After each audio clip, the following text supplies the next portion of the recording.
ஆண்டவராகிய இயேசு கிறிஸ்துவின் நாமத்தில் காலை வாழ்த்துக்கள்.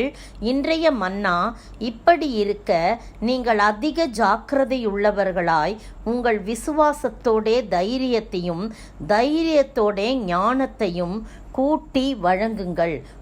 2 பேதுரு 1 வசனம் 5-7.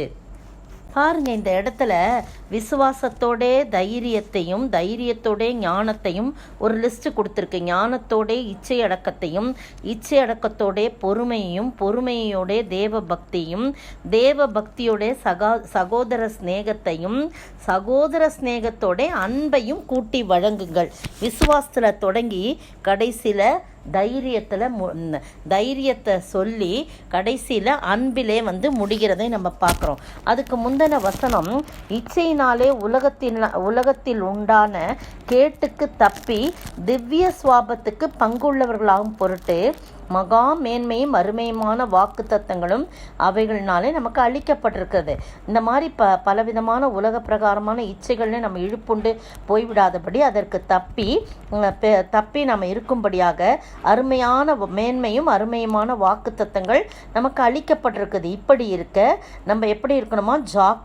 அதிக ஜாக்கிரதை உள்ளவர்களாக இருக்கணும்னு பேதுரு அப்போஸ்தலர் நமக்கு புத்தி சொல்வதை நம்ம பார்க்குறோம். ஏன்னா அநேக வேளையிலே இந்த இச்சைகளால் புண்டு அநேகர் விழுந்து போகிறார்கள், கர்த்தரை விட்டு பின்வாங்கி போறாங்க. ஆனாலும் நம்ம ரொம்ப ஜாக்கிரதை உள்ளவர்களாய் விசுவாசத்தோட முதல்ல விசுவாசம் இருக்கணும், அடுத்தது அதோட கூட தைரியம் இருக்கணும், தைரியத்தோடு ஞானமாய் செயல்படணும். அதுக்கு பிறகு உள்ளது நமக்கு வேண்டாம். இன்றைய தியான பகுதி இது மட்டும்தான். கூட்டி வழங்குங்கள், அன்பையும் கூட்டி வழங்குங்கள் என்று சொல்லப்பட்டிருக்கு. இந்த அருமையான வேளையிலே விசுவாசம் தைரியம் சொன்ன உடனே எனக்கு ஆபிரகாமுடைய சம்பவம் வாழ்க்கை ஞாபகம் வந்துச்சு. விசுவாசம்தான் அவருக்கு எபிரேயருக்கு எழுதின நிருபம் 11 பார்த்தீங்கன்னா விசுவாசிகளின் பட்டியல் இருக்குது. அதில் 11:8 விசுவாசத்தினாலே ஆபிரகாம் தாம் சுதந்திரமாக பெறப்போகிற இடத்திற்கு போகும்படி அழைக்கப்பட்ட போது கீழ்ப்படிந்து தான் போகும் இடம் இன்னதென்று அறியாமல் என்ன பண்ணுறாரு? புறப்பட்டு போனான் என்று சொல்லப்பட்டிருக்குது. ஆதியாகமம் 12 நீங்கள் பார்த்தீங்கன்னா ஆபிரகாமை ஆண்டவர் அழைத்து என்ன சொல்றாரு? நான் காண்பிக்கும் தேசத்துக்கு நீ என்ன பண்ணு, நீ போ, உன் இனத்தையும் உன் தகப்பன் வீட்டையும் விட்டு புறப்பட்டு நான் உனக்கு காண்பிக்கும் தேசத்துக்கு போ, நான் உன்னை பெரிய ஜாதியாக்கி உன்னை ஆசீர்வதித்து உன் பேரை பெருமைப்படுத்துவேன், நீ ஆசீர்வாதமாய் இருப்பாய் அப்படின்னு சொல்லி நிறைய ஆசீர்வாதங்களை சொல்றா. நீ உன்னை ஆசீர்வதிக்கிறவளை நான் ஆசீர்வதிப்பேன், உன்னை சபிக்கிறவளை நான் சபிப்பேன், பூமியில் உள்ள வம்சங்கள்லாம் உனக்குள்ள ஆசீர்வதிக்கப்படும் சொல்றார். அப்ப கர்த்தர் ஆபிரகாமுக்கு சொன்னபடியே உடனே அவன் புறப்பட்டு போறான். அந்த விசுவாசத்தோடு போறான். என்னன்னா தைரியமும் இருந்துச்சு, நம்மள ஆண்டவர் கூட்டிட்டு போறாரு, அவர் எல்லாம் பார்த்துக்குவாரு அப்படின்னு சொல்லி ஒரு விசுவாசமும் ஒரு தைரியமும் அவருடைய வாழ்க்கையில இருந்தது. பிரியமானவர்களே, திடீரென்று ஒரு இடத்துக்கு போன்னு சொன்னா ஐயோ அந்த இடம் எப்படி இருக்குமோ ஏதா இருக்குமோன்னு ஒரு பயம் இருக்கும். அது மட்டும் இல்லை, எப்படி போறது ஏதா போறதுன்னு சொல்லிட்டு நிறைய கேள்விகள் நமக்கு இருக்கும். ஆனா இவனோ ஆபிரகாம் என்ன பண்றாரு? சொன்ன உடனே கீழ்ப்படிந்து தைரியமா புறப்பட்டு போறார். பரவாயில்ல, என்ன வந்தாலும் அவர் தானே அழைச்சார் சொல்லிட்டு அந்த தைரியம் அவருக்குள் இருந்தது. 2வது, என் ஆண்டவர் என்னோட கூட வருகிறார், என் ஆண்டவர் என்னோட கூட பயணம் பண்ணுகிறார் என்ற விசுவாசம் இருந்தது. அப்ப இந்த விசுவாசத்தோடு தைரியத்தையும் தைரியத்தோட ஞானம்ன்றது அவரே ஞானமா இருக்கிறார். கர்த்தர் தான் ஞானமா இருக்கிறார், அவர் தான் ஞானம். அதனால அந்த ஞானத்தையும் சேர்த்து அவரோடு கூட பயணிக்கிறார். அவருடைய வாழ்க்கையிலே சொன்ன விதமாய் ஆண்டவர் அவரை வம்சங்களுக்கெல்லாம் அவர் ஒரு ஆசீர்வாதமாக்கி அவர் தருதை பார்க்குறோம். நீங்களும் நானும் ஆண்டவர் கொடுத்த கட்டளைகளை உடனடியாக நாம் ஜாக்கிரதை உள்ளவர்களாய் நாம் விசுவாசத்தோடு தைரியத்தோடு ஞானமாகிய ஆண்டவரையும் சேர்த்து நம்முடைய வாழ்க்கை பயணத்தை பயணிக்கும் போது கட்டாயம் ஆண்டவர் என்ன செய்வார்? ஆசீர்வதிக்கிறவராக இருக்கிறார். பாருங்க, 8ஆம் வசனத்தில் சொல்லிருக்கு, இவைகள் உங்களுக்கு உண்டாயிருந்து. எவைகள்?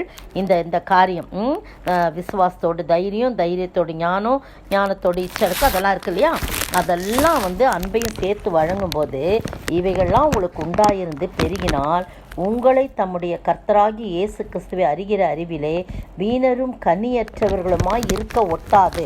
நீங்கள் வீணராக இருக்க முடியாது.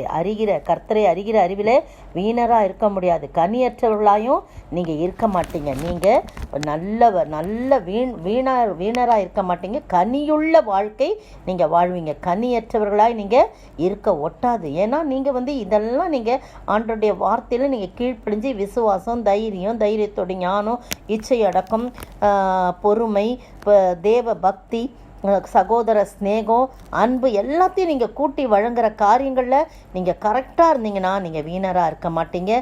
கனியற்றவர்களாயும் இருக்க மாட்டீங்க. கனியுள்ள ஒரு வாழ்க்கை வாழ ஆண்டவர் கிருபை செய்வார். 9ஆம் வசனம் பாருங்கள்.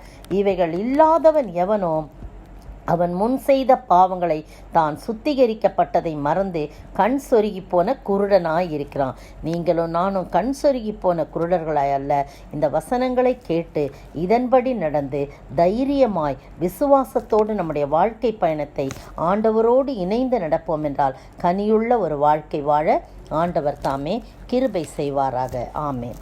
கனி கொடுப்போம், கனி கொடுப்போம், இயேசுவுக்காய் நாம் கனி கொடுப்போம், கனி கொடுப்போம், கனி கொடுப்போம், இயேசுவுக்காய் நாம் கனி கொடுப்போம்.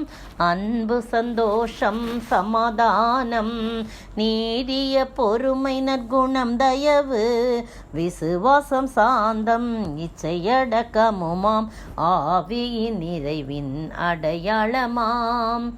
அன்பின் ஆண்டவரே, மை துதிக்கிறோம், ஸ்தோத்தரிக்கிறோம், வாழ்த்துகிறோம், வணங்குகிறப்பா. கனி கொடுக்கின்ற ஒரு வாழ்வாழ நாங்கள் விசுவாசத்தோடு தைரியத்தோடு ஞானமாகிய உண்மையும் ஆண்டவரே தகப்பனை இச்சை அடக்கத்தையும் நீடிய பொறுமையும் சகோதர சிநேகம் உள்ளவர்களாய் ஆண்டவரே தகப்பனே அன்பையும் நாங்கள் கூட்டி வழங்கும் போது நாங்கள் வீணராய் இருக்க முடியாத ஆண்டவரே பிரயோஜனம் உள்ளவர்களாய் எங்களை மாற்றி கனியுள்ள வாழ்க்கை வாழ நீங்கள் கிருபை செய்வீங்க. கர்த்தாவே மை ஸ்தோத்தரிக்கணும். நாங்கள் கண் தெரியாத குருடர்களாய் இல்லாதபடி ஆண்டவரே தகப்பனை தெளிந்த புத்தி உள்ள காணப்பட நீர் உதவி செய்ய வேண்டும் என்று கர்த்தரும் மீட்பெரும் ராஜாவாகிய இயேசு கிறிஸ்துவின் விலையேறப்பட்ட நாமத்தில் ஜெபிக்கிறேன் பிதாவே, ஆமேன். நேற்றைய பதில்: நம்மில் லட்சணம் உள்ளவைகளுக்கு அலங்கரிப்பு தேவையில்லை. 1 கொரிந்தியர் 12ஆம் அதிகாரம் வசனம் 24. இன்றைய கேள்வி: ஒரே வேளையில் எத்தனை பேருக்கு கர்த்தர் தரிசனமானார்? ஒரே வேளையில் எத்தனை பேருக்கு கர்த்தர் தரிசனமானார்?